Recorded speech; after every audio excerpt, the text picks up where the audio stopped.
Bonjour et bienvenue dans votre revue de presse de ce jeudi 18 avril 2019. Les quotidiens parvenus ce jeudi au groupe Médias du Sud commentent largement l'adoption en Conseil des ministres du projet de révision de la Constitution et la volonté du président de la République de rationaliser les dépenses de l'État. Macky Sall acte sa fast track en Conseil des ministres avec l'adoption du projet de révision de la Constitution devant consacrer la suppression du poste de Premier ministre, souligne Sud Quotidien. À cela s'ajoutent les annonces relatives à la relationnalisation des dépenses de l'État et la confection de nouveaux passeports diplomatiques selon le journal.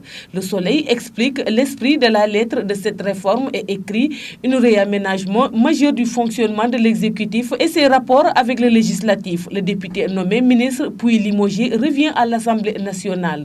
Une réforme plus technique et administrative que politique, un président allégé et non au pouvoir hypertrophié, entouré d'un binôme, les secrétaires généraux de la présidence et du gouvernement selon le journal. L'Assemblée nationale saisie d'ici à vendredi enclenchera la procédure la semaine prochaine.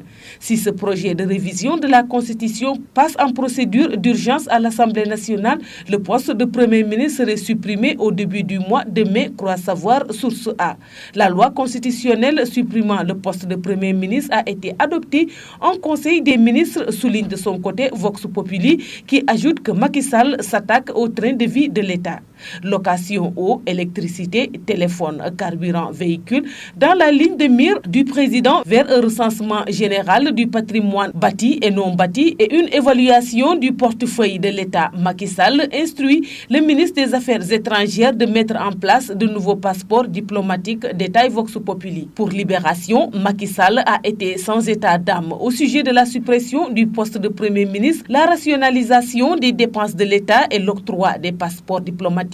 Enquête parle de trouvailles de Macky Sall pour en finir avec la pagaille dans la délivrance de ses titres officiels. Commentant ces mesures, l'AS affiche à sa une Macky Sall resserre la vie. Macky siffle la fin de la bamboula. La tribune Macky Sall tape dans les privilèges, écrit Walfadjiri. Train de vie de l'État, passeport diplomatique, les grands travaux de Macky Sall affiche à sa une le quotidien qui écrit: c'est quand même courageux de vouloir réduire les charges de l'État et de mettre de l'ordre dans la pagaille des passeports diplomatiques. Gonflé par sa légitimité, le président Sall veut secouer le cocotier. C'est un énorme pari, mais il faut changer le logiciel de l'administration sénégalaise qui date de Senghor. 59 ans après l'indépendance, le Sénégal est toujours régi par des lois désuètes. Ira-t-il jusqu'au bout? Il faudra vaincre les résistances pour remettre de l'ordre dans ce désordre général. S'empresse de noter la publication.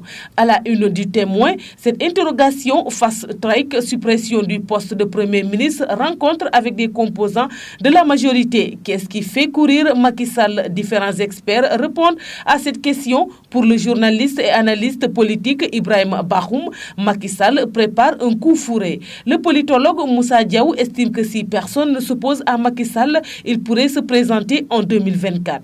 Du moment que Enquête met en exergue le fauteuillon dans l'attribution du contrat d'affermage de l'eau avec le nouveau recours gracieux introduit par la SDE après que la société française Suez a été désignée pour la deuxième fois attributaire de ce marché. La SDE engage le mortal combat, affiche à sa une le journal qui écrit bis repartita. Le contrat de Suez confirmé. La SDE rue encore dans les brancards et annonce un recours gracieux devant le ministre de l'eau. L'entreprise ne s'en limitera pas. Elle compte user de tous les moyens de droit pour défendre ses intérêts. C'est tout pour la revue de presse parvenue à la rédaction du groupe Médias du Sud. Merci de nous avoir écoutés. Quant à moi, je vous donne rendez-vous demain. Au revoir.